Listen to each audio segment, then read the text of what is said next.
Hey guys, my name is Ashley Hirsch. I'm with Ever Agent in the Texas Property Chicks team, and today I am with cass.moore, Goosehead Insurance, and we are going to be talking all things insurance.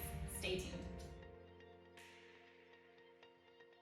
Being here in Galveston, there are certain coverages that you have to carry. What are those three pieces, and can you explain those? Absolutely. And so when you're carrying a loan in Galveston, there's three separate pieces of insurance you need to take a look at. Number one is going to be your hazard insurance. In layman's terms, this is if your house burns down, this is going to rebuild the house. Number two is your windstorm policy. This is going to be with Texas Windstorm. And then lastly, but most importantly in Galveston, is going to be your flood insurance. You have to have a completely separate policy for windstorm insurance. Absolutely. And so every single time there's a storm brewing in the water, we just have to really think about what is the one thing they're always talking about. It's how fast the wind is gusting around us. Because of that, a lot of companies are not willing to include windstorm into their actual policy. That is why we're going to be looking at a separate policy called Texas Windstorm. Now, the most important coverage to you within your Texas Windstorm or TWIA policy is called wind-driven rain coverage. Can you guess what happens during a hurricane?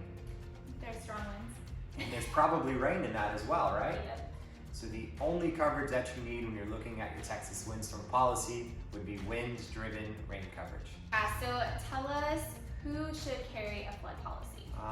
In my opinion, I think everybody, regardless if you live in Houston, Humboldt, Galveston, LaPorte, Dickinson, I think everybody should be carrying flood insurance because whether you know it or you don't know it, technically you do sit in a flood zone.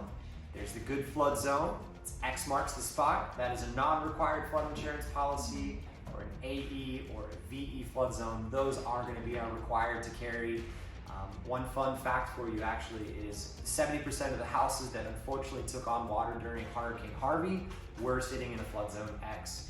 Of that, half of those people were not carrying flood insurance at that time. Goodness.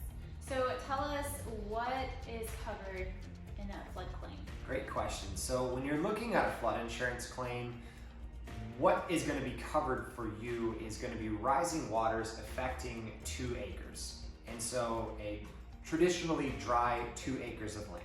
And so what this means to you is if only your house gets damaged, that is not going to be a flood insurance claim.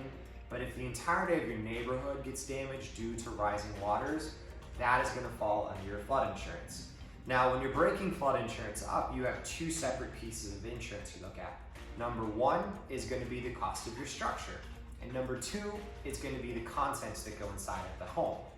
2 of those together are a flood insurance policy for you. Your structure on the house is going to be covered at replacement cost. Easiest thing to think of replacement cost, same like, kind, and quality. Your contents, unfortunately, through NFIP are actual cash value. It's a pro tip. If water starts coming up on the outside, start getting things off the ground and raise it up. If you have a second floor to your house, take it to the second floor so that way your stuff isn't getting damaged inside of the home. And if you guys have any other questions, Cass's information is going to be dropped right below here so you can ask him directly. And we look forward to our next video. Stay tuned.